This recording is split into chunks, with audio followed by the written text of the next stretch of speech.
Find a comfortable position. Let your body settle into its own weight. Allow the day to loosen slowly without needing to disappear all at once. There is nowhere to hurry tonight. Nothing to finish before rest can begin. Only a quiet observatory above dark water, rain moving across the glass, and a long sheltered walk through dim rooms of light, metal, and reflection. You do not need to understand every instrument. You only need to let the night continue around you, one calm room at a time. When you are ready, we begin. Tonight's story is called Rain Against the Glass of the Tidal Space Observatory. The observatory begins with a long outer corridor curving above the dark water. Rain is already moving across the glass when you arrive, not in hard, striking bursts, but in steady slanting lines that gather, join, and trail downward along the great window panels.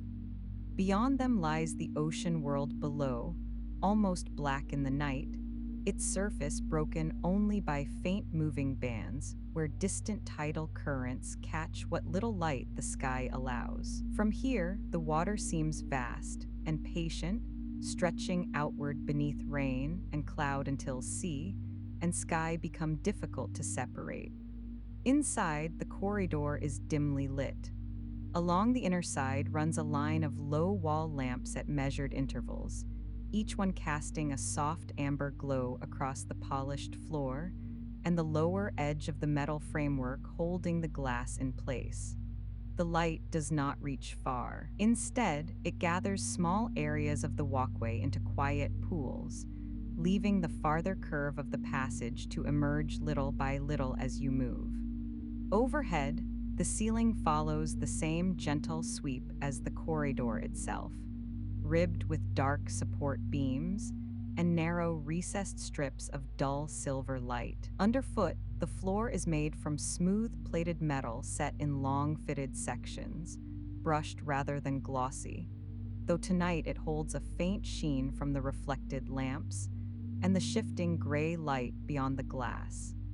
At the outer edge, a narrow drainage track runs beneath each window seam, catching the condensation that gathers inside where the colder glass meets the warmer interior air. Tiny beads of moisture have collected there already, shining briefly whenever you pass through one of the amber-lit stretches. You begin to walk, not quickly, only at the pace the observatory seems built to hold. One step, then another, the corridor carrying you forward with the same quiet curve, the same measured spacing of lights, the same soft answer of soul against metal. Now and then a faint sound reaches you from somewhere deeper within the structure.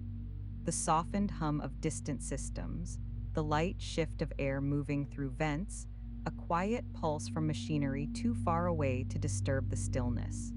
Nearest of all is the rain. Not above you in the open, not against your coat or shoulders, but on the glass itself, fine and constant, tracing the outer skin of the observatory in countless narrow paths. At intervals, the corridor widens slightly where the window line bows outward into shallow viewing bays. The first of these comes gently, opening the space beside the glass just enough for a slim rail fixed at waist height and a small standing console set into the inner wall. Its display is dark for now, except for one sleeping indicator no larger than a bead, glowing pale blue beneath the surface. Here the glass rises a little higher than in the narrower corridor, curving overhead just enough for the rain to be seen not only traveling downward, but slanting slightly across, depending on how the wind catches it outside. You pause there for a moment. The rail, the dark water below, the rain drawing silver lines across the pane. Far out across the ocean surface, one long tidal band shifts almost imperceptibly, a darker movement within the dark itself. Closer in, the glass holds wavering reflections of the corridor lights behind you, amber shapes that stretch and thin across the moisture, before breaking apart under the next passing rivulets. When your hand rests lightly on the rail, the metal feels smooth and cool, drier than the glass, but still touched by the faint chill the window gives off into the room. From this bay, the weather feels held rather than distant. The observatory does not shut it out completely. It lets you remain beside it in another form. Rain on the far side of the pane, dark water moving below, low lights reflected in the glass. The corridor enclosed, but never cut off from the world it watches. After a moment, you move on. The viewing bay falls behind you, and the walkway narrows again into its long, curved line. Ahead, the corridor continues through alternating bands of dimness, an amber light with more glass, more rain, and further rooms still waiting beyond the bend. At one point, the window frames grow closer together, where the observatory's outer structure thickens, each metal upright darkened almost black against the lighter storm gray sky beyond. Between them, the rain appears in separate vertical sheets, briefly divided, then joined again by perspective as you pass. The ocean below changes as you walk, not dramatically, only enough for the eye to notice different movements in different stretches of water. Here, the surface seems smoother, the rain softening it into a muted dark gloss. Further along, a field of smaller disturbances catches the light in scattered points, as though the tide is turning over hidden rock or current far beneath. Near the base of the nearest cliff-like rise below the observatory, pale surf appears for a moment through the veil of rain, then disappears again as the corridor curves and the angle changes. Along the inner wall, beside one of the lamps, a narrow access panel stands flush with the metal surface. It seems so fine they almost disappear except where the light catches their edges. A little further on, a bracket holds a folded maintenance cloth, pale against the darker wall, left neatly in place for clearing instrument glass or drying a hand after some smaller task. Nothing here feels neglected. The observatory is quiet but cared for. Every rail, panel, and console belongs where it is, waiting with the calm patience of things built for repeated use through long nights of weather and watchfulness. The corridor bends a little more, and ahead the next section begins to show a change in shape. The windows remain on one side, the inner wall on the other, but further on the light broadens, and the space seems ready to open into a larger room. For now, though, you remain in the outer passage, walking at the same unhurried pace between rain on the glass and warm low lamps within, while the dark tidal world below keeps its place beneath you and the observatory carries you quietly onward. The corridor opens gradually rather than all at once. Its curve begins to ease, the line of wall lamps widening into a softer spread of light ahead, and the narrow passage gives way to the first observation hall, a long room set along the outer edge of the observatory, where glass, metal, and water seem to meet in a quieter balance. Rain still moves steadily across the panes, but here the window wall rises higher and stretches further, so that the weather feels less like something passing beside you and more like part of the room's outer skin. You step into the hall at the same unhurried pace. The plated flooring continues beneath your feet, though the fitted sections are broader here and broken at intervals by darker inlaid strips that lead the eye towards the viewing side. The light is lower than in the corridor, but more widely held. Amber wall lamps remain along the inner side, while a few small instrument lights rest in soft blues and pale greens across the room, dim enough not to disturb the calm, bright enough to show that the hall is awake and quietly at work. Their reflections stretch faintly across the floor and gather in the lower edges of the glass. Along the window side stand several observation tables, each fixed in place and spaced with the same measured care as everything else in the observatory. Their surfaces are dark, smooth, and mostly uncluttered, a folded display screen at one station, a recessed cluster of dials at another, a covered lens mount, and one shallow tray holding two small weighted markers that do not move even when your sleeve passes near. Nothing flashes. Nothing asks for urgency. Each station seems prepared for patient use, waiting in the same composed way as the corridor behind you. Beyond the glass, the ocean world continues under rain and cloud. From here, the view reaches further. The water below appears less like a single dark field and more like many slow surfaces shifting within one another. A broad tidal band moves through the distance with such steadiness that it is noticed more by comparison than by motion itself.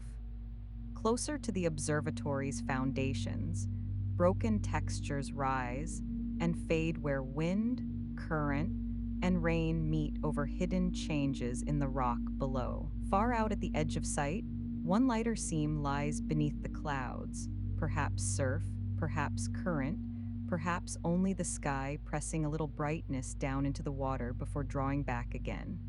Rain makes the glass its own changing map.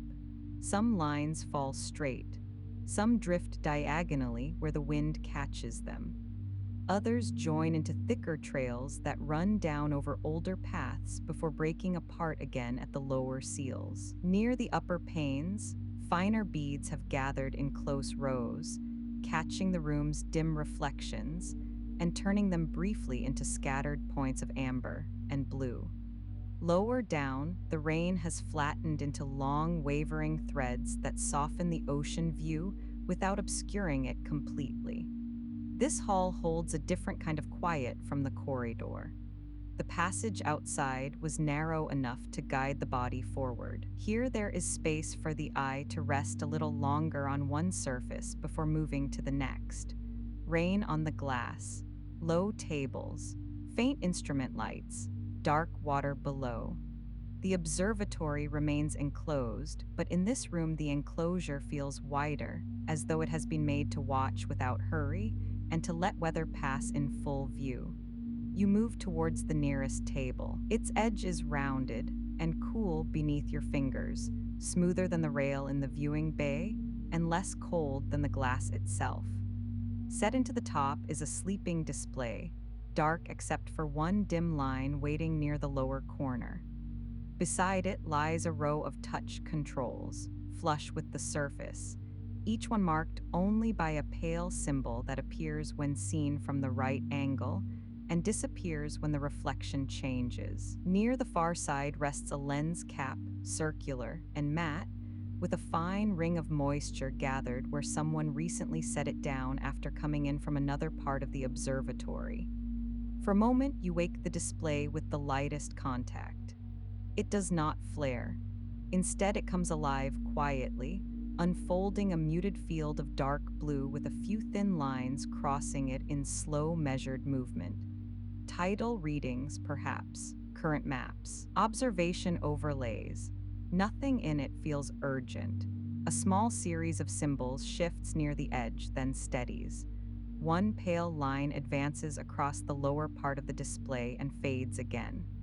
After a brief look, you let the screen dim back towards stillness, and the table returns to being mostly surface, reflection, and calm waiting light. Further into the hall, the ceiling rises a little more than it did in the corridor. Support ribs curve upward and outward, giving the room a broader span without losing the observatory's sheltered feel. Between them, recessed strips of low light run like softened silver bands, faintly reflected in the upper glass where the rain is thickest. At times, when the wind shifts outside, the weather across the panes changes angle for a moment, and the reflected lights seem to move with it, though nothing inside the room has changed at all. The sound field shifts here as well. Rain remains nearest, but the larger panes give it a slightly fuller voice than in the corridor, less a narrow tracing against glass, and more a wide, steady brushing across the outer surface. Beneath that rests the observatory's softer life, distant systems, restrained air circulation, an occasional low click from a settling instrument as temperatures shift against the storm outside. Lower than all of it, and far beyond the room, the sea continues its own slow measure under the rain, present not as drama, but as depth.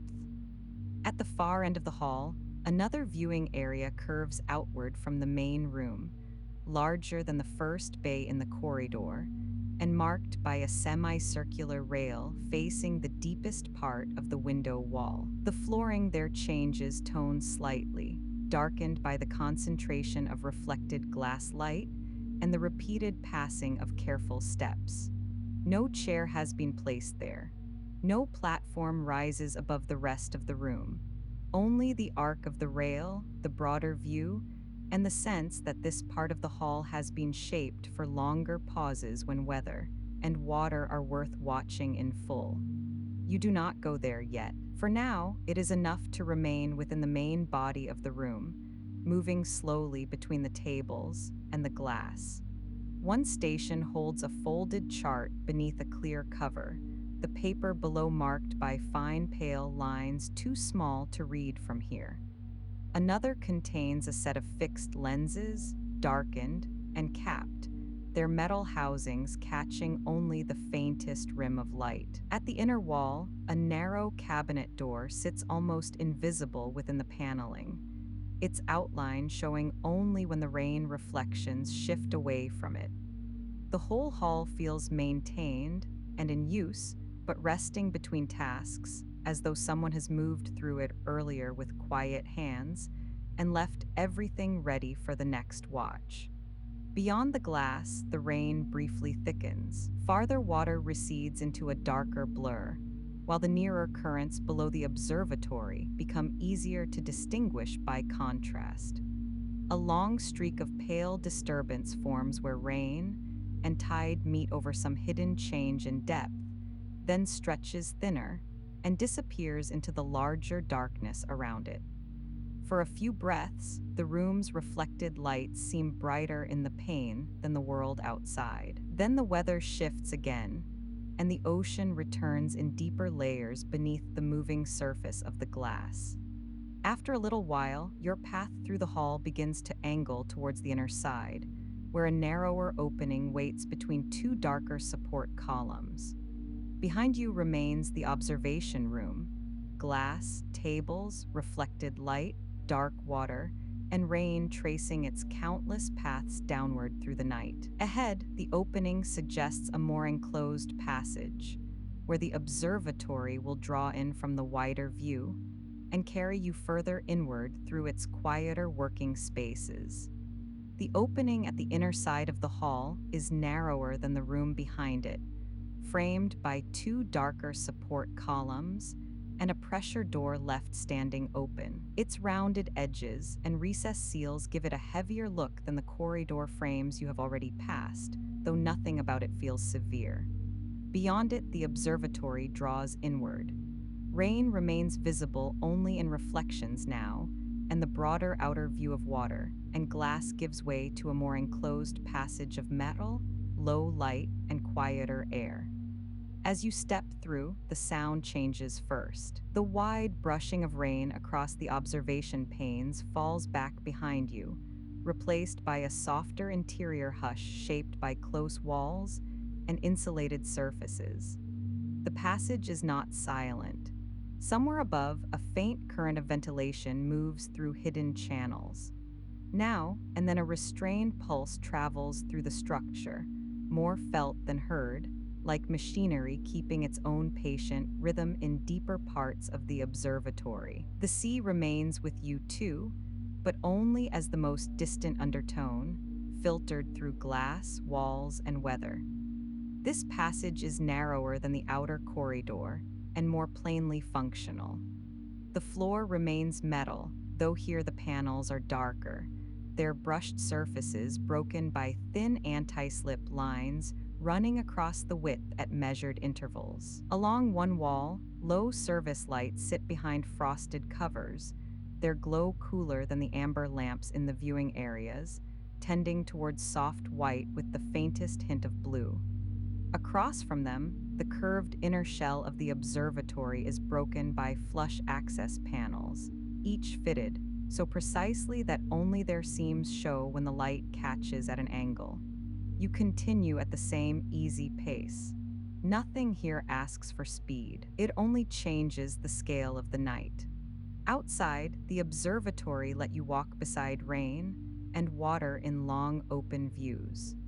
Here the space is closer and more held, guiding attention towards near surfaces. Brushed metal underfoot, the gentle arc of the wall, dim reflections of light running along the floor, the occasional small indicator set into a panel, and glowing no brighter than a watchful bead. At one point, a narrow observation slit appears in the outer side of the passage. Not a full window, but a tall reinforced pane set between thicker sections of framework. Rain passes over it in blurred silver lines, and beyond it the ocean can still be glimpsed in fragments. A dark moving field, a paler band of disturbed water, the faint suggestion of spray where the tide meets some unseen rise below. Because the pane is narrower and deeper set than the glass in the hall, the weather feels further away here, as though watched through a more sheltered lens. Its presence remains, but quieter, reduced to motion, shadow, and a softened shifting of light. The door frame behind you has already fallen back into the dimness when the passage rounds slightly, and widens just enough to hold a recess station set into the wall. A slim console stands there with its screen darkened to a low resting glow. Beneath it, a shelf holds a folded maintenance cloth, a magnetic stylus, and a narrow case latched shut. Nothing is out of place. The cloth is squared neatly. The stylus lies parallel to the shelf edge. Even the case seems settled into its bracket with the calm precision of something used often and returned carefully every time. You pause there for a moment. The console surface is smooth and cool beneath your fingertips, less chilled than the rail by the glass, but cooler than the air around it. A faint line of dormant symbols rests along the lower edge of the screen, too dim to insist on themselves. Below, a small vent set into the paneling releases a thread of warmer air that moves lightly across your hand before disappearing into the passage. The station gives no sense of urgency. It feels simply ready, as though the observatory is always prepared for the next small task, even in the quietest hours of rain. Further on, the ceiling lowers by only a little, enough to make the next stretch feel more enclosed without ever becoming tight. Conduits run above in neat covered channels, their outlines visible beneath the fitted panels. At intervals, tiny status lights rest within them, green and steady marking systems that continue their work unseen. The floor beneath reflects them only faintly. Most of what reaches the eye remains subdued. Low wall lights, dark seams, brushed metal, and the occasional softened glimmer of rain moving across the deeper set observation panes. The air in this part of the observatory feels carefully held, not stale, not cold, only measured, circulated, and kept apart from the weather without losing all trace of it. There is a slight difference near the outer wall, where the hidden chill of rain-streaked glass touches the room through the structure. Then, a pace or two inward, the temperature settles again into even stillness. That shift is small, but enough to make the passage feel alive in its own quiet way, responsive to the storm outside while remaining entirely composed within. Ahead, another door stands closed, though not fully sealed, its central panel carrying a narrow vertical strip of shaded glass through which a muted glow can be seen. The light beyond is warmer than the service passage, suggesting a room in more regular use. Before you reach it, the corridor broadens into a short junction space, where the outer wall curves into a small alcove fitted with a rail and a single instrument mount. The mount is empty for now, its circular cradle resting open, and still, with a fastening ring turned halfway aside, as though some handheld scope or sensor has recently been returned elsewhere in the observatory. Near the rail, condensation has gathered along the inner edge of the narrow pane, forming a row of fine droplets, so even they resemble stitched beads of glass. Outside, rain moves in a denser run across the surface, and for a few seconds, the ocean below disappears entirely behind the overlapping trails. Then the water shows itself again in pieces. Dark tide, dim surf, a slow shifting line of current, all seen only briefly before the next sheet of rain passes over. The alternation has its own calm rhythm. Concealment, return, concealment again. You move on from the alcove towards the door with the warmer light beyond it. The floor panels underfoot are smoother here, less broken by anti-slip strips, and the passage begins to lose some of its service-like feeling as it nears the next room. Even so, the observatory has not lost its quiet restraint. Every hinge, panel, and seam still feels purposeful. Every light remains low. Every sound keeps to its proper distance. What changes is not the calm, but the kind of work waiting ahead. When you reach the door, its sensor answers with a soft internal click. The seals release, so quietly they are heard more as a change in air than as sound, and the panel begins to open into the next section of the observatory. Behind you lies the glass hall with its rain, wide water view, and sleeping instruments. Here, in the narrower passage, the observatory has drawn you inward through metal, soft lighting, and contained air. Beyond the doorway, the observatory narrows its attention. The passage opens into a smaller working alcove set between the outer shell and the inner structure, a room made for careful adjustments carried out in low light while rain and water continue beyond the glass. Its scale is different from the hall behind you. The ceiling sits lower. The walls draw nearer. Light falls more warmly here, though still dim and controlled, descending from a shaded fixture above the central work surface and leaving the corners of the room in quieter shadow. You enter at the same unhurried pace.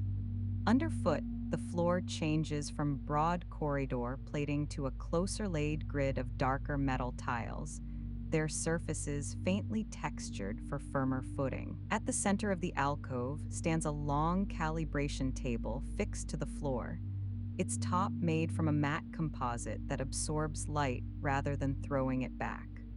Above it hangs an articulated lamp, its beam directed downward in a soft oval that reveals a covered lens mount, a set of thin measuring tools arranged in shallow grooves, and one compact instrument housing open partway to show its inner fittings. Everything is ready. Nothing calls for speed. Along the outer side of the alcove, a tall pane of reinforced glass stands between two structural ribs, narrower than the hall windows, but broader than the observation slit in the passage. Rain moves across it in steady diagonal threads, and beyond that shifting surface, the ocean remains visible only in fragments. Dark water below, a blurred pale band of disturbed current, the occasional softer gleam where reflected light meets rain-swept waves and disappears again. The weather remains close, but the room keeps it at one thoughtful remove, as though the storm and the work table belong to the same watch, each in its own place. You move nearer the table. Its edge is smooth beneath your hand, warmer than the rail in the viewing bays, with the faintest give in the surface coating when your fingers rest against it. At one end sits a compact lens cradle lined with darker padding. At the other lies a folded calibration cloth, pale and lint-free, beside a slim-handled key used for loosening or securing the outer rings of the mounted instruments. Between them rests a row of tiny recessed indicators, dark for now, except for one faint amber point showing that the station remains in ready mode. At the center, a circular instrument sits half withdrawn from its housing, Its outer casing is satin black, ringed by fine grooves for grip, while the glass at its front remains covered by a protective cap no larger than the palm of your hand. The fastening collar around it has already been loosened slightly, enough to suggest that someone earlier in the night prepared it in advance for the next check. That unfinished readiness suits the room. Everything here feels part of a sequence carried gently forward through long hours of weather and watchfulness.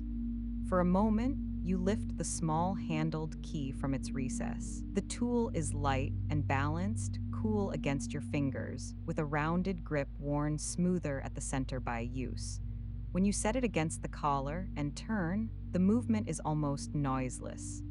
A faint, contained shift answers from the housing, more felt through your fingertips than heard. The collar loosens a little further. The cap turns with it. Then, with the same easy care, you lift the cap free and rest it in the padded tray beside the cradle. Beneath it, the lens catches the lamplight in a muted curve. No harsh reflection flashes back. Instead, the glass holds the room softly. The warm oval of the work lamp, the darker outline of your hand, the pale thread of rain on the outer pane beyond. Around one edge runs a ring of tiny etched markings, fine enough that they matter more as texture than information. Beside them sits a narrow calibration dial, flush with the housing, and marked by such small increments that the eye reads them first as evenly spaced lines. You turn the dial by a fraction. The resistance is delicate and exact. A low indicator on the work surface wakes in response, showing one quiet bar of pale light, and then a second, each no brighter than the sleeping signal you passed earlier in the corridor. The instrument does not hum or flare. It simply acknowledges the adjustment and settles again while rain continues across the glass and the sea remains dark beyond it. Overhead, the articulated lamp keeps its soft pool of light upon the table and leaves the rest of the alcove in deeper calm. Within that lit space, the smallest things become clear.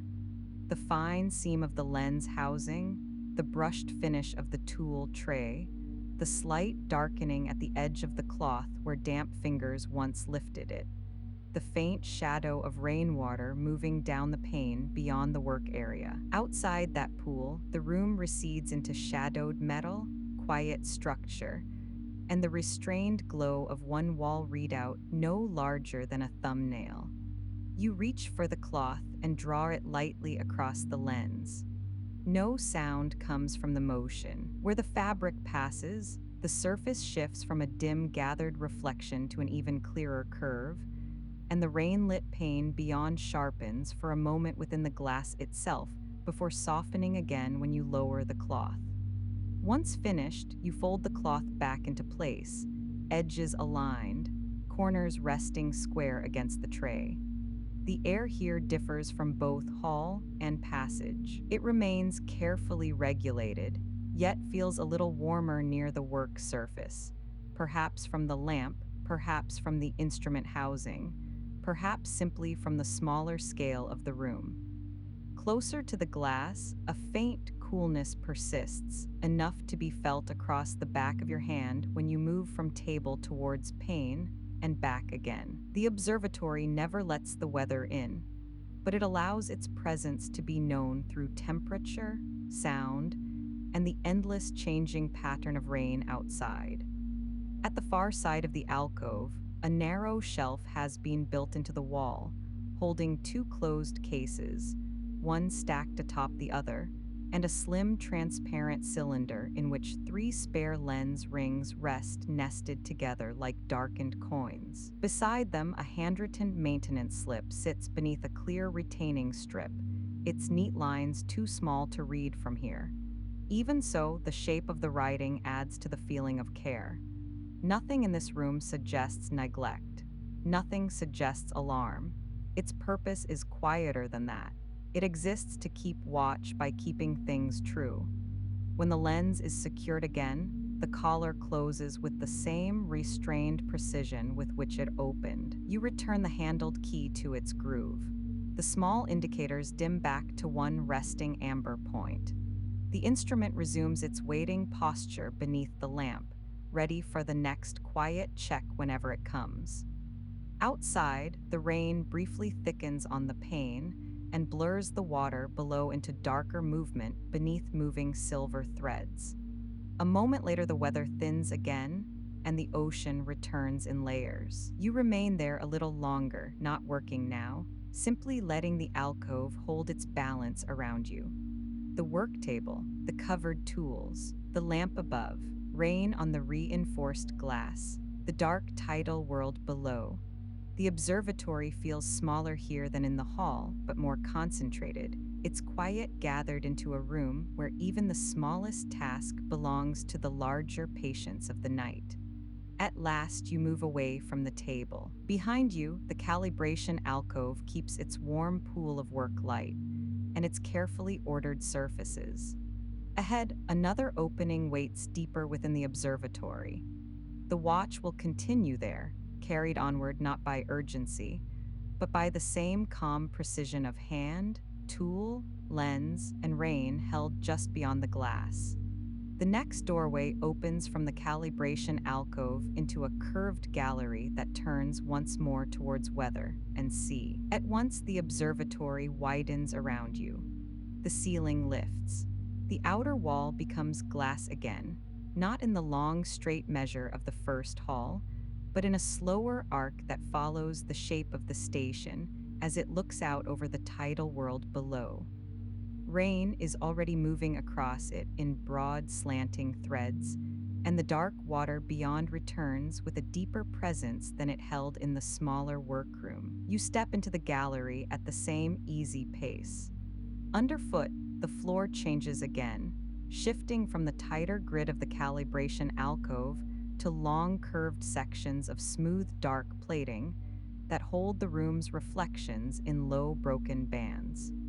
A rail follows the glass at waist height, set just far enough from the panes to leave a narrow walking space between window and room. Along the inner side, low observation mounts rest at measured intervals, each one folded into a waiting position, their surfaces darkened by use and softened by dim blue and amber lights recessed near the floor. Nothing here is bright. Nothing insists on itself. The room feels ready for watching.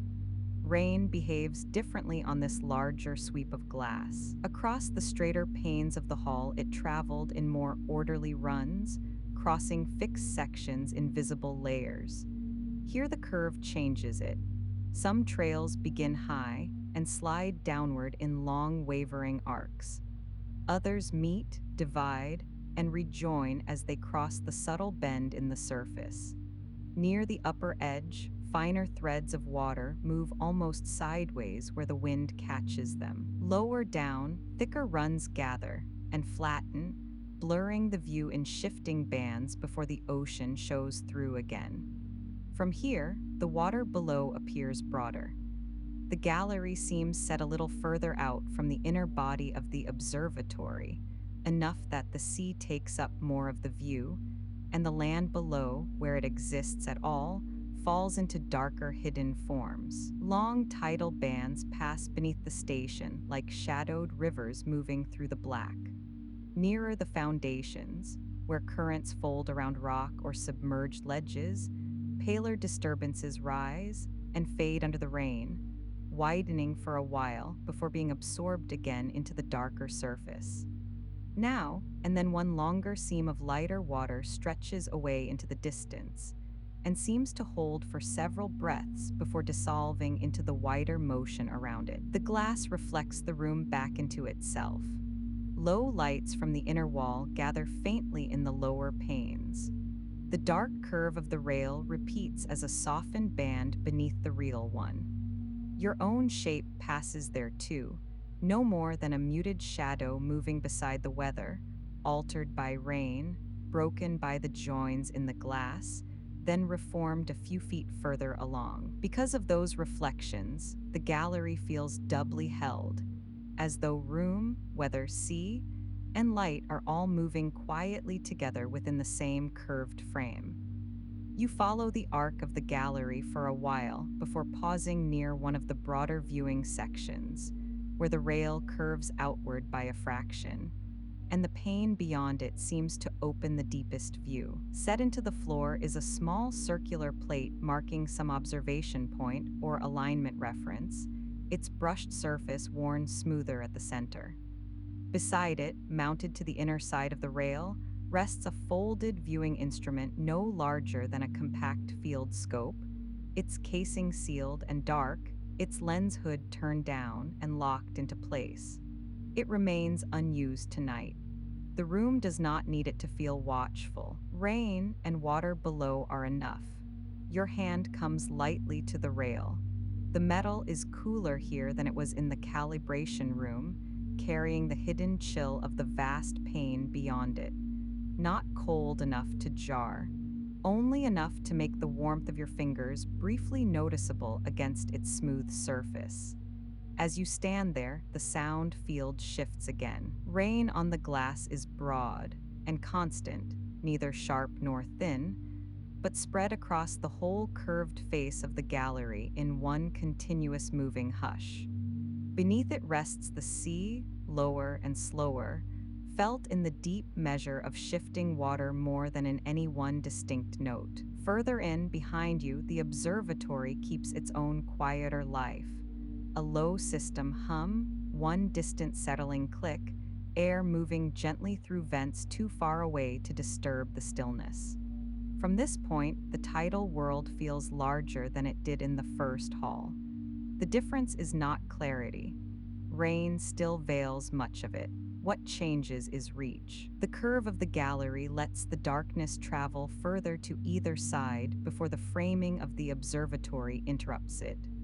Water below, cloud and rain beyond. A horizon that never quite appears, only suggests itself where the upper dark lightens by a fraction and then vanishes again. The whole world outside feels slow, weathered, and patient. Further along the glass, one vertical join between the panes carries a line of collected moisture on the inner edge, each bead trembling faintly whenever some deeper motion passes through the structure. Below it, a narrow drainage seam set into the flooring catches what gathers there and leads it away without sound. At another point, a faint blue indicator glows beside a mounted observation post, its light small enough to be noticed only when the rain reflections move aside for a moment. Everywhere, the gallery gives the sense of being in quiet use, not abandoned, not busy, but maintained in readiness for long nights much like this one. For a while, you continue walking rather than standing still. The arc of the room carries you onward through alternating stretches of dim reflection and fuller view. In one section, the rain thickens, and the outside world collapses into nothing but moving silver on black glass. A few steps later, the weather thins again, and the water below returns in broad layered fields, one current passing beneath another, so slowly that only the change from one pane to the next makes the movement clear. At the farthest visible section of the curve, a darker mass beneath the surface suggests rock, structure, or some change in depth below the station, but the rain passes over it before the eye can settle and turns it back into uncertainty. The inner wall of the gallery remains quieter than the viewing side, finished in dark panels broken only by low recessed lights and the occasional narrow service seam. At one interval, a folded emergency seat is fixed flush into the wall, its outline barely visible unless the light catches its edges. Further on, a slim cabinet door sits beneath a row of silent indicator windows, all dark. Nothing there draws you away from the glass for long. This room belongs to the weather outside and the water below, with everything inside arranged only to support that long, calm attention. As the gallery nears its end, the curve begins to tighten again. The The room does not close suddenly. It simply gathers itself inward, the broad sweep of glass narrowing by slow degrees while the inner wall angles towards a darker opening ahead. Rain remains steady on the panes. The sea keeps its long shifting place below. The observatory is preparing another change of scale, ready to draw you away from this wider arc and into a quieter interior space once more. Before you leave, you look out one last time through the rain-swept curve of glass. The rail beneath your hand, the muted reflections at your feet, the wide black water below, crossed by slow tidal bands and softened by weather. Then you move on, carrying with you the broader stillness of the gallery, while the next room waits beyond the narrowing turn. Beyond the end of the gallery, the observatory turns upward. The darker opening ahead leads not into another long room, but into a rising passage that curves gently around the inner structure, carrying you by slow degrees towards a higher chamber above. The sea does not disappear. Its presence remains below and behind the rain-swept glass you have just left. What changes is the direction of the observatory's attention. Here, the movement begins to lift from the outward arc of water towards weather, height, and the station's upper shell. Underfoot, the flooring shifts again. The long, curved plates of the gallery give way to narrower sections set with fine grip lines, their surface darker, and less reflective where the passage begins to rise. The incline is slight, more ramp than stair, enough to alter the body's rhythm without asking for effort. Low lights run along the inner wall at ankle height, their pale glow catching the edges of the floor seams and the lower curve of the outer structure. Above them, the wall remains mostly plain. Dark panels, occasional service seams, and a few quiet status lights resting green and steady in their housings. As you continue upward, the outer shell begins to change. Solid wall gives way first to narrower panes set between dark ribs, then to taller angled sections where rain can be seen moving not only across the side of the observatory, but above it as well. The weather appears differently here. In the gallery, it traveled across the great outer curve beside you. In this rising passage, it begins to spread overhead, tracing slanting paths across higher panels where gravity and wind pull it in changing directions. Some lines descend cleanly, others break and reform where the seams interrupt them. Near the upper joins, gathered beads hold for a moment before releasing themselves into longer moving threads. Little by little, the passage opens into the upper dome chamber. Its scale is felt before it is fully seen. The ceiling lifts. The air seems to widen. The ribs of the observatory begin to arch further apart, and the low wall lights give way to a broader, dimmer field of illumination, resting mostly around the base of the room rather than above it. By the time you cross the threshold, the chamber has already established its own quiet order. A circular floor, a ring of low consoles set around the perimeter, and above all of it, a domed roof of segmented glass and dark structural bands holding the weather overhead. Rain moves across the dome in countless shifting paths.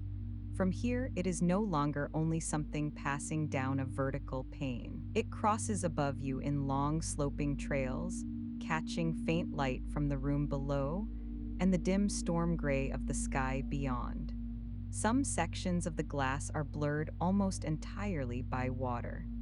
Others clear for a few breaths, showing nothing distinct beyond them except deeper cloud and a lighter seam where the night sky holds the weather in suspension.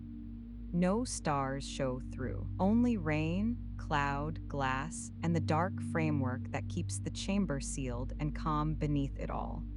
You step further in. The floor is smooth and circular, made from the same dark plated material as the lower rooms, though here it carries broader reflections. Low perimeter lights send a muted amber, and silver wash across it, and the moving rain above appears there too in faint broken patterns, as though the dome were being echoed underfoot in another quieter form.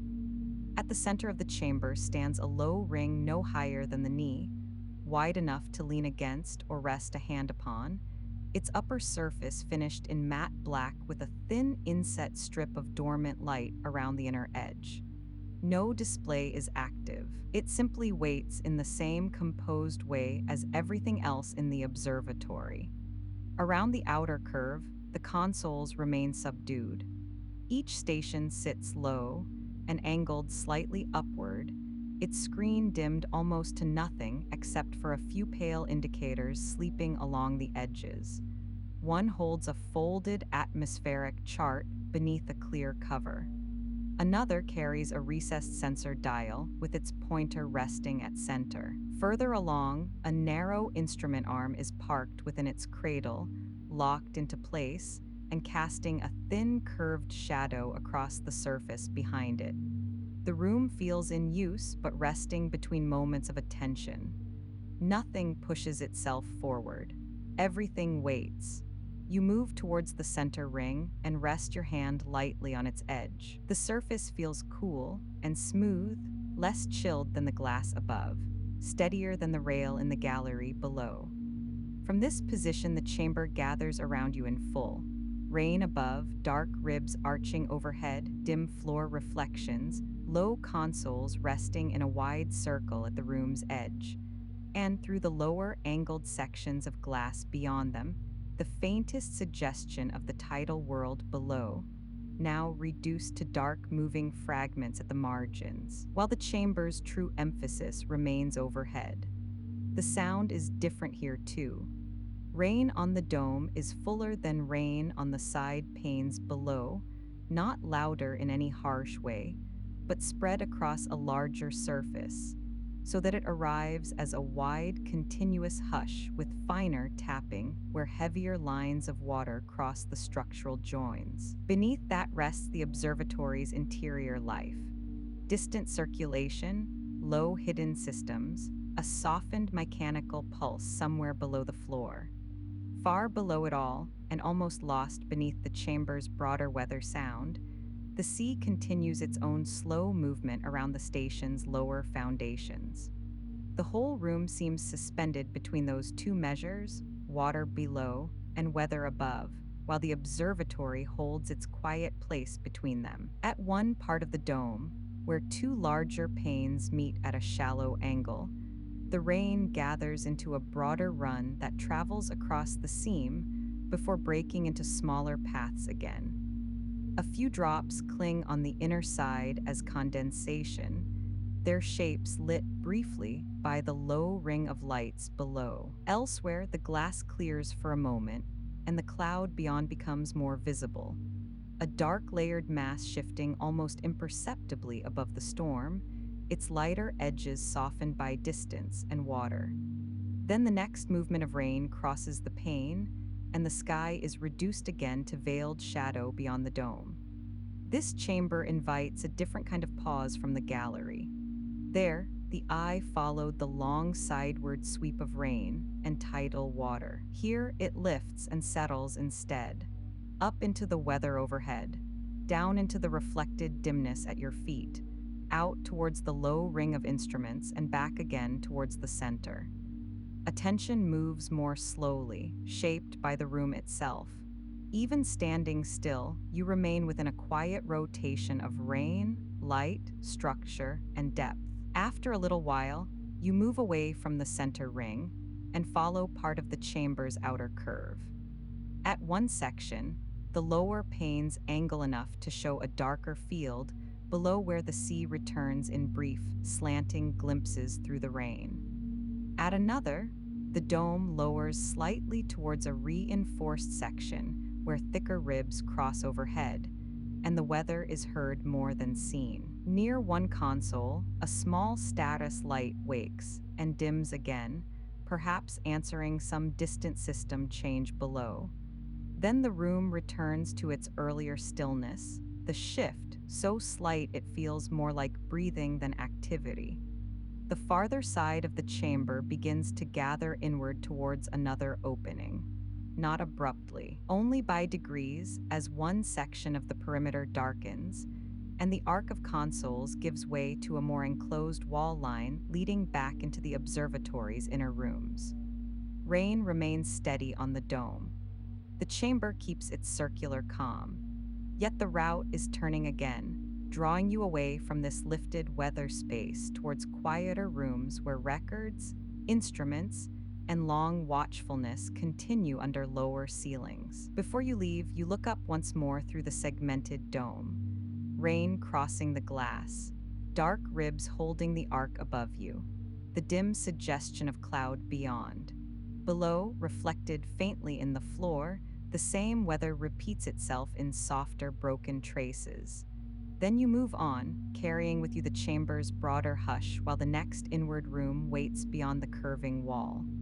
Beyond the dome chamber, the observatory draws inward again. The next room is lower, quieter, and more contained, entered through a short passage where the lights narrow, and the weather above falls back into a more distant presence. By the time you cross the threshold, the rain is no longer something spread across a great arc of glass overhead. It is heard now as a softened outer hush beyond walls and deeper set panes, while the room itself gathers around nearer things. Shelves, drawers, work surfaces, and the stored record of many nights spent watching water and weather. The records room is long and modest in scale. Its ceiling sits lower than the domes and flatter than the curved gallery beyond, crossed by narrow seams and fitted panels that hold the lighting in a more even line. Along one wall runs a series of shallow archive drawers, each one marked by a small inset tab protected behind clear covers. Opposite them, the outer side of the room is broken by two narrow windows set deep into the structure, their panes dimmed by rain and reflection so that the tidal world outside appears only in dark, shifting fragments. Between those windows rests a broad chart table with a single shaded lamp suspended above it, its light falling in a warm oval across the work surface and leaving the farther edges of the room in soft shadow. You move further in at the same unhurried pace. Underfoot, the flooring has changed once more, losing the broader reflections of the dome in favor of darker matte panels whose finish takes the light quietly and gives very little back. Your steps sound softer here, more absorbed. Nothing in this room seems made to echo. It has been built for reading, sorting, checking, and preserving, for work that passes through the hands in thin sheets, careful notes, and small labeled things rather than through lenses, rails, or wide exterior views. At the center, the chart table forms the calm working heart of the room. Its surface is pale compared with the rest of the observatory, covered in a smooth material that shows fine printed grids beneath a clear protective layer. At one end rests a set of transparent overlays stacked neatly together, their corners aligned, and held beneath a small weight of dark polished metal. Near them lies a narrow stylus, a ruler no wider than 2 fingers, and a folded wiping cloth left with the same squared care you have already seen elsewhere in the station. Nothing is scattered. Nothing suggests haste. The room feels tended in the same patient way as the observatory's outer passages and instrument bays. You pause beside the table. Beneath the lamp, the nearest chart is visible through its protective cover. Thin, pale contour lines, curved tidal markings, depth notations too small to read from where you stand, and a series of fine dots linked by measured strokes that seem to track some repeated pattern through the waters below. The marks matter less as information than as texture. They make the room feel held by time as well as space, a place where each night's weather and each long movement of water can be noted, kept, and returned to later. Along the inner wall, the archive drawers continue in a low, unbroken run. Each is no deeper than the width of a hand, fitted with a shallow pull and a label inset behind a strip of clear material. A few carry faint colored marks at one corner. Blue, amber, white, all softened by age and dim light. Above them, open shelving holds flat cases stacked in careful groups, some opaque, some translucent enough to show the pale edges of stored sheets within.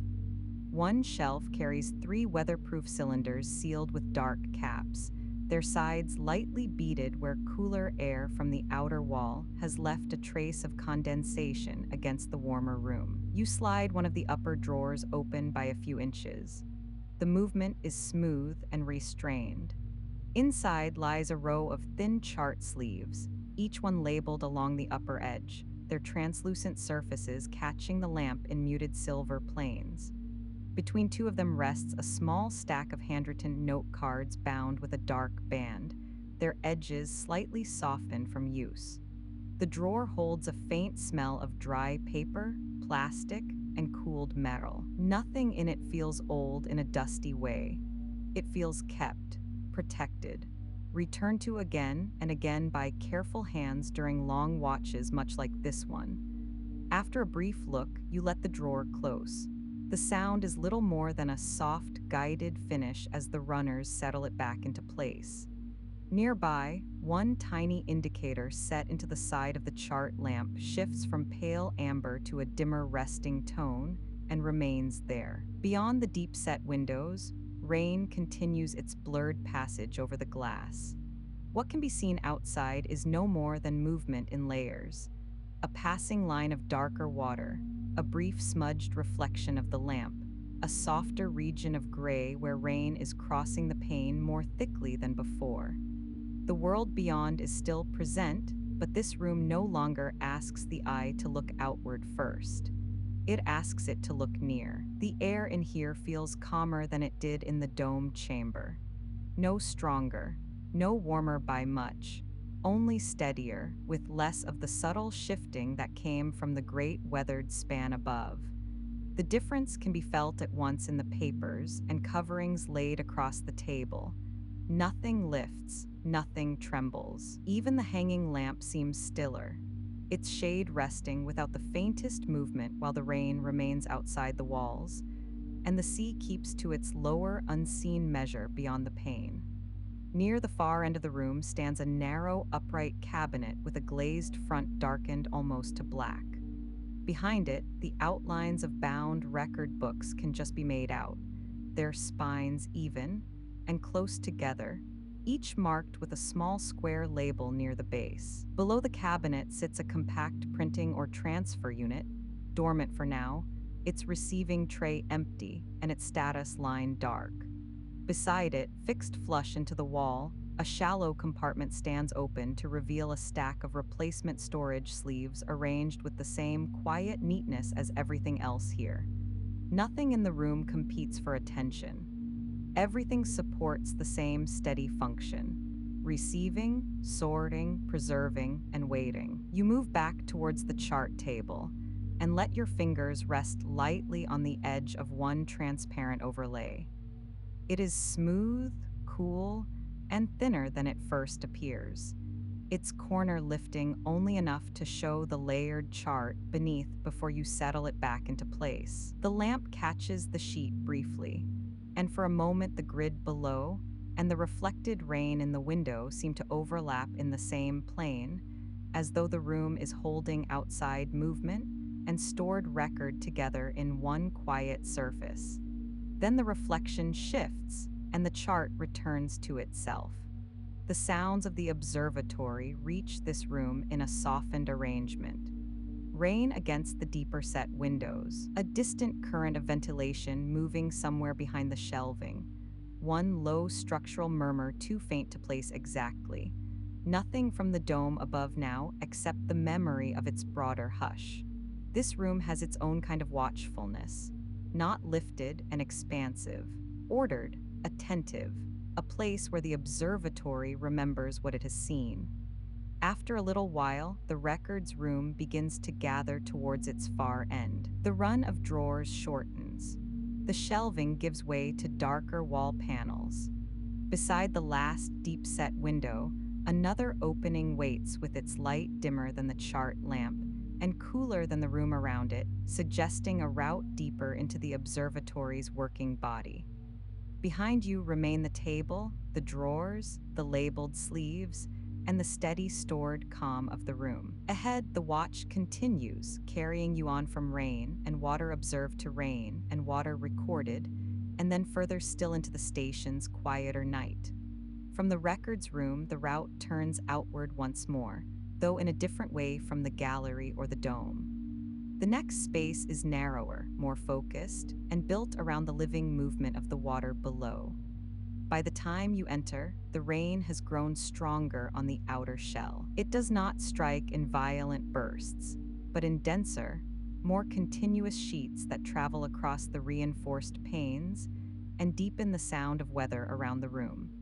The sea remains below in darkness, though here it is watched more closely through instruments, markers, and the quiet reading of tide against structure. The Tidal instrument deck runs along a reinforced viewing wall that angles slightly outward over the lower sea. Its windows are thicker than those in the gallery, framed by darker pressure ribs, and crossed at intervals by structural bands that divide the view into measured sections. Rain moves over them in broad, restless layers, at times flattening the whole outside world into streaming silver gray, then thinning again to reveal the black water beneath. Inside, the room stays dim, lit mostly by low instrument panels and a narrow line of subdued floor lighting that follows the base of the outer wall. No light is wasted. Everything is arranged to keep the eye on the water. You move forward at the same easy pace. Underfoot, the flooring changes again, now made from darker anti-slip plating broken by narrow drainage seams and circular access plates set flush into the surface. Your steps remain soft and contained. Along the inner side of the room runs a low bank of tidal consoles, each angled upward and carrying a dim resting display. The nearest shows only a few pale lines and one slow-moving pulse near the lower edge. Another holds a cluster of tiny points that brighten and fade in patient sequence. Further along, a darkened screen reflects more of the rain-streaked glass than of its own sleeping interface. Outside, several marker beacons drift or hold within the water below. Their lights are faint, small enough at first to seem like brief reflections on the pane.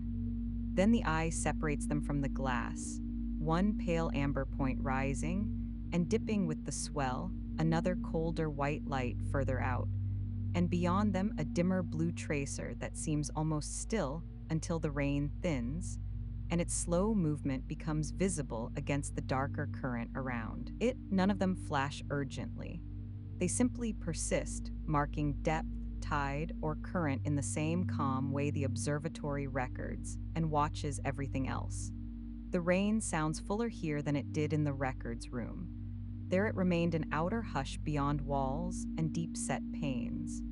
Here it spreads across thicker glass and reinforced seams, traveling in longer, heavier runs that break against the structural ribs before joining again below. At moments, one denser sheet passes across the entire outer wall and softens all distinction until water, marker lights, and distance are reduced to moving tone and glow. Then the weather shifts and the deck returns, black sea below, faint instrument reflections in the pane, and the patient lights of the markers suspended in the rain. You pause near one of the observation points built into the outer wall. A rail runs there at waist height, sturdier than the one in the gallery, and finished in the same dark matte metal as the consoles behind you. Its surface feels cool beneath your hand, carrying the hidden chill of the weathered glass. Set just below it, mounted into the ledge, is a shallow tracking display recessed beneath a protective cover. A few pale lines move across it in slow arcs. One small symbol shifts by a fraction. Another holds steady near the lower boundary. Whatever system guides the marker beacons below is doing its work without fuss, reading the tide in real time while the room keeps its low, restrained stillness. From this point, the water below feels more active than it did in the broader viewing spaces. The gallery gave long, contemplative sweeps of dark sea and weather. This deck brings the eye closer to pattern. Currents fold around the marker lights in wider shadowed bands. Paler disturbances open and close near the station's lower structures. At one point, a line of lighter water stretches between two darker fields and seems to hold there for several breaths before the rain passes thickly over the pane and turns it back into uncertainty. The sea remains calm enough for sleep, but it feels more legible here, as though the observatory has moved from watching to reading. Along the console bank, one display wakes a little more fully when you pass. Its screen remains dim, showing a layered field of dark blue-gray crossed by fine tidal contours and three small points corresponding to the marker lights below. One point drifts by, so little that the change could be missed if not compared with the line beside it. A narrow strip near the edge shows a sequence of tiny figures, but they matter less than the gentle motion of the display itself. After a few moments, the screen settles back into a lower resting glow, returning the room to its earlier balance of rain, water, and watchfulness. Further along the outer wall, one reinforced pane shows a heavier accumulation of water, where the weather has gathered along the upper seam. The rain there breaks into larger descending runs, and each one briefly catches the dim instrument light behind you before joining the darker streaming surface below. Near the lower edge of that pane, the nearest amber beacon appears and disappears behind the movement, sometimes clear, sometimes blurred, sometimes doubled by reflection, then single again when the angle changes. The effect is hypnotic in its own measured way. Rain over glass, light over water, structure holding both. The inner side of the room remains quiet. Dark wall panels alternate with service seams and low access hatches, each fitted so neatly that their outlines hardly show until the floor lights catch them. At one interval, a narrow storage recess holds two sealed sensor housings resting side by side in padded brackets. Further on, a compact maintenance stool is clipped flush against the wall, folded and unused. Nothing here feels busy. Even this more active watch point keeps the same observatory calm, giving just enough to the task and no more. You continue along the deck while rain keeps moving across the reinforced glass. The marker lights below shift slowly against the tide. The consoles hold their dim, patient glow. At times, the sea seems to come nearer, especially when the rain thins and the lower currents show themselves in long, dark crossings beneath the station. Then the next weather sheet moves over the pane, and distance returns, leaving only light, shadow, and the broad downward measure of water in the night. After a little while, the room begins to change at its far end. The outer wall still holds the sea, but the run of consoles shortens, and the floor lighting turns inward towards a darker corridor beyond. Rain remains strong on the glass. The beacons below keep their small, unwavering places. Yet the observatory is already drawing the route back towards its quieter inner body, away from live readings and moving tide, and onward into rooms where the night can begin to narrow again. Before you leave, you stand for one more moment at the reinforced pane. Rain passing in steady sheets. Marker lights rising and dipping below. Dark water folding around the station's hidden structures. Dim readouts reflected faintly at the edge of the glass. Then you move on, carrying with you the deck's quieter alertness while the next inward stretch waits beyond the turn. Beyond the tidal instrument deck, the observatory begins to quiet itself. The corridor ahead turns inward at once, drawing the route away from reinforced glass, marker lights, and live water readings into a narrower stretch where the sound of rain softens, and the sea falls back again to a more distant presence. The change is felt before it is fully seen. The floor lighting lowers. The outer wall gives way to darker panels. The deck's quiet alertness eases, step by step, into a passage shaped for calmer pauses. You follow it at the same unhurried pace. Underfoot, the anti-slip plating of the deck yields to smoother floor sections, their seams longer and less interrupted.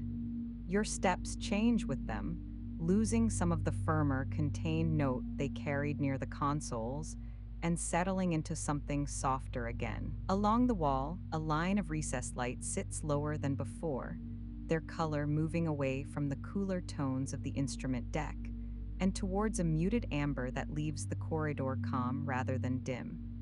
At shoulder height, the panels are broken only by fine service seams and one narrow inspection hatch fitted, so precisely that its edges show only where the light catches them. Rain is still there, though no longer spread across a full viewing wall. Now it reaches you mostly through sound. A quieter outer brushing somewhere beyond the structure, interrupted now, and then by a heavier run passing over glass in another part of the station. The sea remains below as well, though it has withdrawn to the deepest layer of the room's hearing, less a distinct movement than a low-held presence beneath everything else. Closer at hand are the observatory's inward sounds. Circulated air, a distant mechanical hush, the faint settling of the station around its supports. Nothing in the passage disturbs the calm. It simply carries it into a more human scale. A short way on, the corridor broadens into a rest station set into the curve of the inner wall. Not a large room, only a recess space held apart from the passage by a widening of floor, and light, enough for a built-in bench, a small warming shelf, and a narrow, deep-set window at the outer side.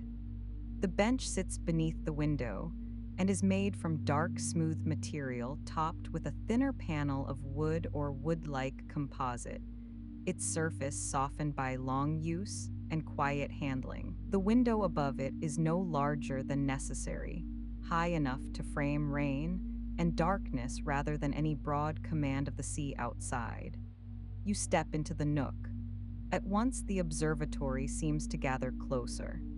The passage remains just behind you, but this small recess has its own stillness, shaped by the seat, the wall curve, and the contained pool of light cast by a lamp set into a shallow bracket overhead. Its glow is warm and low, enough to show the bench, the smooth edge of the shelf, and the inner rim of the window frame, while leaving the farther ceiling and outer corners of the recess in softer shade. The space feels cared for in the same way as every other part of the station, though here the care is directed towards pause rather than work. Along the narrow shelf beside the bench sits a compact warming unit built flush into the wall. Its surface is dark, with one small resting indicator no brighter than a bead. Beside it rests a plain cup secured within a shallow circular cradle, and next to that a folded cloth lies neatly against the edge. Nothing steams. Nothing glows brightly. The unit seems ready rather than active, part of the routine comfort of long watches spent moving from room to room while rain continues beyond the glass. You rest one hand lightly on the back of the bench. Its upper surface feels smoother and a little warmer than the metal rails and work surfaces of the rooms you have just left. Not warm enough to call attention to itself, only less touched by the hidden chill of the weather outside. The seat is broad enough to pause upon without thought, its front edge rounded, its corners softened by years of use. At one end, fixed into the wall just above it, a pair of simple hooks holds a folded outer layer, or weather wrap, dark and still in the low light. The window keeps the weather present in a quieter form. Rain crosses it in blurred silver lines, their paths shortened by the smaller pane and deeper frame. Beyond them lies only a fragment of the ocean world, a dark shifting field broken now and then by a paler disturbance below, then lost again when the rain thickens. No marker lights show from this angle. No broad tidal readings are visible. Only weather on glass, dim movement below, and the sense of being enclosed safely within the observatory while storm and sea continue their patient work outside. You sit for a moment. The bench receives your weight without sound. The lamp above keeps its soft oval of light. At the edge of the warming shelf, the cup remains where it was left, held in place against the slight motions of the station. The folded cloth casts a small shadow across the surface behind it. From here, the rain sounds quieter still, less a broad weather wall than a fine, repeated tracing against the pane, with the deeper sea kept well below it and the passage behind holding its own muted hush. In a place like this, the night feels smaller. The tidal deck watched the water closely. The records room kept its memory. This nook asks less than either of them. Its purpose is simple: a seat, a lamp, a shelf, a little shelter within shelter. That quieter use shapes everything here, from the level of the light to the measured readiness of the warming unit and the modest frame of the window. For a little while, you remain there with the room arranged around you. The bench, the deep-set pane, rain moving across the glass, the folded cloth, the waiting cup, the low lamp and the curved wall holding the space together. Nothing asks to be done. Nothing breaks the stillness. Even the station's distant systems seem further away here, softened by the recess and the lower ceiling until they feel like part of the background of night rather than part of its surface. After a time, you rise and move on. The bench remains beneath the window, the warming shelf ready, the light unchanged. Behind you, the rain continues its quiet work on the glass, while the sea below keeps to its unseen measure. Ahead, the passage narrows once more and leads deeper into the observatory, where the remaining rooms of the night wait in lower light and greater stillness. Beyond the rest nook, the observatory settles into a quieter stretch of itself. The passage narrows again, drawing you away from the bench, the warming shelf, and the rain-dimmed window into a corridor where the station feels late, dim, and mostly at rest. Nothing has shut down entirely. The observatory remains awake, though only just. Yet the work of the earlier rooms has withdrawn into softer signs. Lower lights, sealed doors, sleeping displays, and the measured hush of systems carrying on without attention. You follow the corridor at the same unhurried pace. Underfoot, the flooring remains smooth and dark, its panels longer here. There seems running in quiet straight lines that catch the low light only at certain angles. Recessed lamps sit farther apart than before, leaving broader intervals of shadow between their muted amber pools. Those darker stretches do not feel empty. They feel settled, as though the station has eased its brightness down to the level needed for night watch and no more. Along one side, a sequence of closed workstations lines the passage. Each sits within a shallow recess, its screen dimmed almost to black, showing only one or two resting indicators near the lower edge. Some hold a faint line of dormant symbols. Others reflect the corridor lights more clearly than their own sleeping interface. Below them, narrow shelves remain clear except for a folded cloth at one station and a secured stylus resting in its groove at another. Nothing has been left loose. No hurried work shows itself on any surface. Everything has been returned, wiped down, and left ready for the next quiet use. The outer wall is mostly enclosed, though at intervals a deep-set pane appears between structural ribs. These windows are narrower than those of the gallery and lower than the dome, offering only fragments of the weather beyond. Rain travels across them in blurred silver lines, And behind that moving layer, the tidal world is reduced to dark, shifting tone, with only the occasional paler disturbance showing where water turns or breaks further below.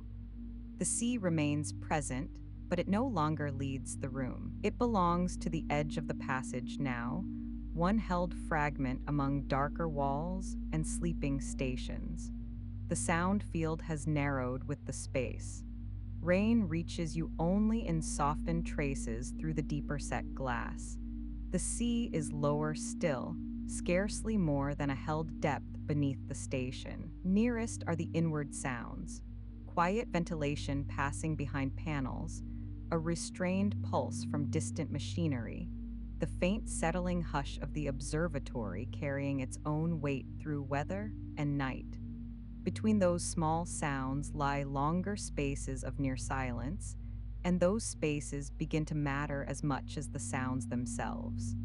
A little further on, the corridor broadens just enough to form a junction recess. Set into one wall is a compact console in night mode, its display no brighter than a shaded watch face. Beside it hangs a narrow status board with tiny indicator points arranged in a vertical line, most dark, one green, one amber, both steady. Below them, a flush cabinet door sits closed, its handle recessed, its outline visible only where the lamp above catches the edges. The whole recess feels less like a destination than a passing place where the observatory keeps the smallest account of itself, while the deeper rooms remain quiet.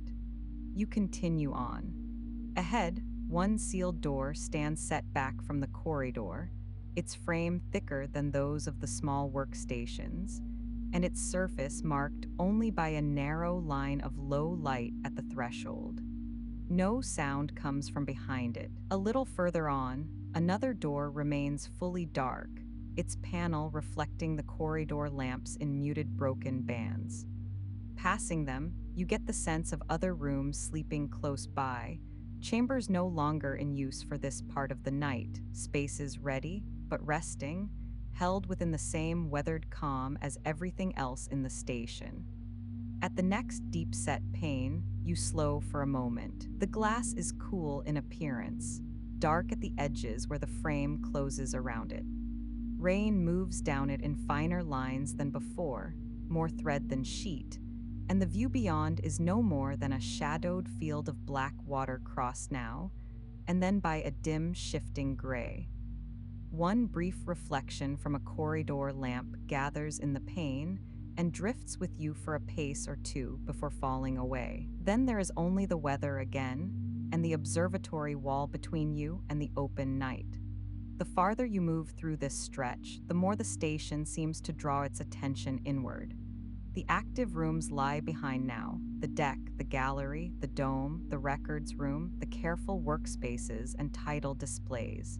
Here, the observatory feels reduced to essentials.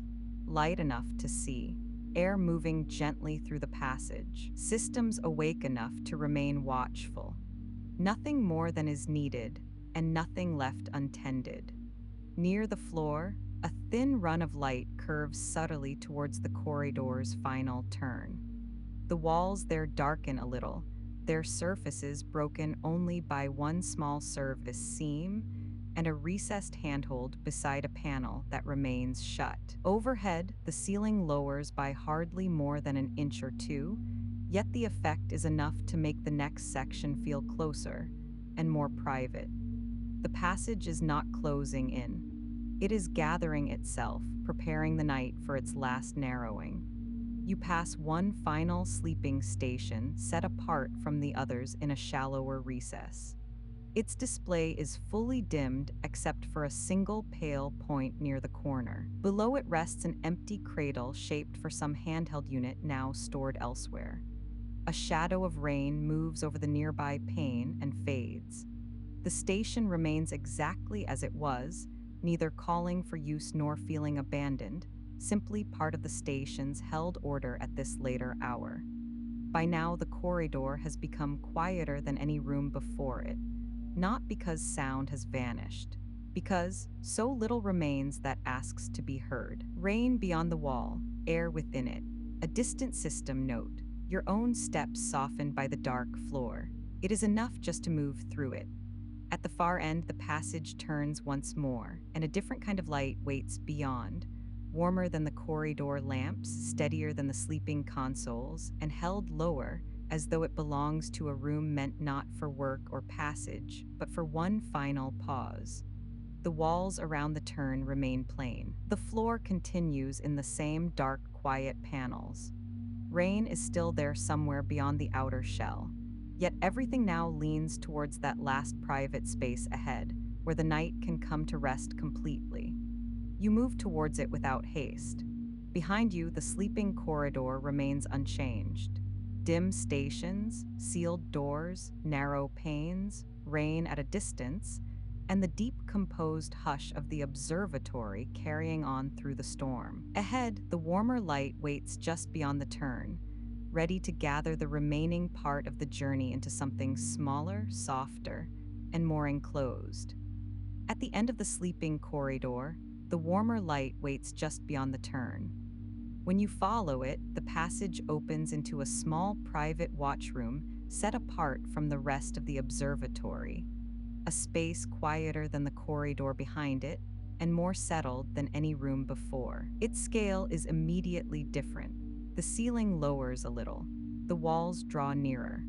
The light is held close, resting in one calm area rather than spread across a larger working space.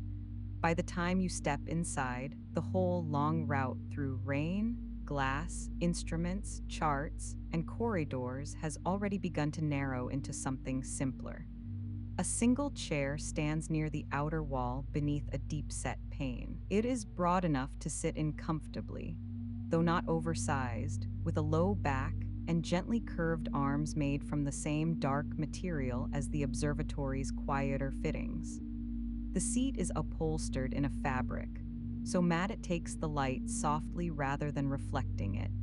Beside the chair rests a narrow side table fixed to the floor, its surface bare except for a plain cup set into a shallow ring and a folded cloth placed square beside it. Above them, mounted low on the wall, a shaded lamp casts a warm oval that reaches the chair, the table, and the inner edge of the window frame, leaving the farther corners of the room in a restful dimness.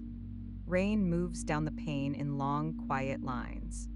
The glass is thicker here than in the galleries, and deeper set than in the rest station, holding the weather at a greater remove while still letting it remain close enough to be seen. Beyond it lies only darkness layered with motion. The faint shifting of the tidal world below, softened almost entirely by rain, distance, and the angle of the room. No marker lights show from here. No readings or tidal bands ask to be followed. Only weather on glass and the suggestion of water beyond it remain, reduced to their calmest form. You move towards the chair at the same unhurried pace. Underfoot, the floor is darker than the corridor, finished in broad matte sections that absorb the lamp's glow and return only the faintest blurred reflection at the edges. Near the wall, the floor meets a narrow heating seam or circulation vent set, so neatly into the surface that it shows itself only through a slight difference in finish. The air here feels steadier than in the rooms behind, holding an even quietness with only the faintest cool trace near the pane, where the storm beyond presses softly against the glass. The room contains almost nothing more than it needs. At one side stands a low cabinet with its front flush, and dark, its handle recessed and nearly invisible. Above it, fixed into the wall, a single hook holds a folded wrap or outer layer, its fabric darker than the wall behind it, and left in place with the same neatness you have seen elsewhere throughout the observatory. Near the lamp, one tiny status point rests at a dim amber, no brighter than a sleeping instrument light, then remains steady without change. Nothing in the room suggests work. Nothing calls for use. Everything supports pause. You rest one hand on the back of the chair before sitting. The frame feels smooth and cool where the light reaches it, while the fabric of the seat holds a softer texture beneath your fingertips, brushed by long, quiet use rather than worn. When you lower yourself into it, the chair receives your weight without sound. The lamp keeps its low, warm shape around the seat and table. The cup remains still within its ring. The folded cloth on the table edge casts a small, soft shadow. The observatory seems to gather itself around these few simple things and ask no more than stillness. From here, the rain sounds quieter than anywhere else in the station, not because it has lessened, because the room has thickened the distance between weather and listener. The pane receives it, the wall holds. The station's distant systems are reduced to almost nothing now, only a low hidden hush beneath the room. The sea remains lower still, scarcely more than a depth behind the rain's softened tracing. What is nearest is the room itself. Lamp, chair, table, glass, dim floor, and closed air. The small private watchroom changes the night by reducing it. The gallery opened it wide. The dome lifted it upward. The deck kept its eye on the moving tide. The corridors carried it inward again. Here, almost everything has fallen away except a few held objects and the weather beyond the pane. It feels natural, as though the long watch has been narrowing towards this room all along. For a little while, you remain there without needing to move. Rain slips down the outer surface of the glass in fine, blurred lines, some joining into thicker threads before parting again lower down. A darker motion crosses the water beyond and is gone. The lamp remains unchanged. The wrap hangs where it was left. The cup waits on the table. Even the air seems settled into its own place, no longer circulating as something noticeable, only resting quietly around the chair and the window. From this angle, the deep-set frame around the pane is more visible than the world beyond it. Its inner edges are smooth and dark, softened by the lamp into a muted border that holds the weather at a distance and gives the room its final enclosure. At the lower corner, a faint trace of condensation has gathered where the cooler glass meets the warmer interior, no more than a soft dimness until the light catches it. The detail is small enough to matter only because the room itself has become so still. The rest of the observatory feels far away now, not absent. Still there, somewhere beyond the wall and corridors and sleeping stations. Yet this room keeps itself separate from all that wider structure. It does not need to show you any more instruments, charts, glass halls, or tidal readings. It needs only to hold the final quiet before rest deepens completely. After a little while, the room seems to grow smaller in the best way. Not by changing, only by letting the eye settle into fewer things: the lamp, the chair, the table, the rain-dark pane, the weather outside, and the sheltered stillness within. Everything else recedes. The night has nearly reached its simplest shape. Beyond the chair, just past the edge of the lamp's glow, the wall darkens into shadow. No further room opens from it. No brighter light waits ahead. What remains now is not another destination, only the quiet held here. And within that quiet, the observatory offers its final place of watchfulness. No longer concerned with readings or records or passing from room to room, only with keeping one small circle of shelter while rain continues across the glass and the dark tidal world moves patiently below. You remain where you are. The chair keeps its quiet shape around you, the lamp holds its low, warm circle, and the rain continues down the pane in long, softened lines. Nothing more is required now. No further room waits ahead. No instrument, chart, or corridor asks to be followed. The observatory has narrowed the night to this one sheltered place and left it here, whole and quiet. Rain moves over the thick glass with an unhurried rhythm, each line gathering, slipping, and thinning again as it descends. Near the edge of the frame, One brighter thread catches the lamp for a moment before sinking back into shadow. Beyond the pane, the outer world has softened almost completely. What remains is only darkness with the faintest suggestion of movement within it, as though sea and weather have folded together into one quiet field beyond the glass. The lamp does not brighten or dim. Its glow rests where it has rested all along, touching the chair, the side table, the folded cloth, and the inner rim of the window frame while leaving the farther wall in shadow. The room feels smaller now in the gentlest way. The cup remains still in its ring. The wrap hangs unmoving on its hook. Even the faint condensation at the lower corner of the pane seems part of the same held arrangement, one more small sign that the room is warm enough, enclosed enough, and entirely separate from the rain beyond it. The sounds have quietened into their simplest form. Rain on the glass, a low hidden hush somewhere within the station. The sea, so far beneath everything else that it is felt more as depth than heard as sound. Between them lie longer and longer spaces where nothing changes at all. Those spaces widen gently. They do not feel empty. They feel settled, as though the observatory itself has come to rest with you and is content now to hold this one small room while the weather goes on outside. From where you sit, the pane is more present than the world beyond it. The frame, the glass, the rain, the low light beside it. Now and then a darker shift passes behind the falling lines and is gone before it can become anything more distinct. The tidal world below no longer needs to be followed. It has receded into the far side of the night, leaving only the weather nearest the room and the room nearest you. That is enough. The chair receives your weight without asking for adjustment. The air stays even. The lamp remains low. Rain continues its patient tracing over the pane.